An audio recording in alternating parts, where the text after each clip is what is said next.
خلطة رهيبة تقضي على الساعة وما فيهاش بزاف مكونات. يلا مع بعض.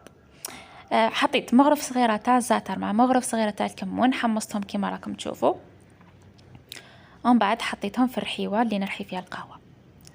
ومن بعد صفيتها، نحيت هذوك الفيس الكبار، حطيتها في هكايا طبيسي صغير، زدت عليها مغرف صغيرة معمرة بالسكر غلاس، معمرة تماما، يعني تقدروا تقولوا مغرف كبيرة مملوطة.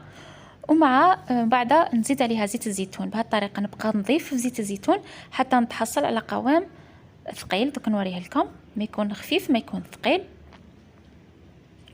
وما بيان سور نحب نزيد مغرف صغير هكا على راس المغرف نتاع القرفة. تعملوها مرة في النهار على الريق ومرة في الليل، وتقدروا حتى نص نهار. هذا مكان. سلام.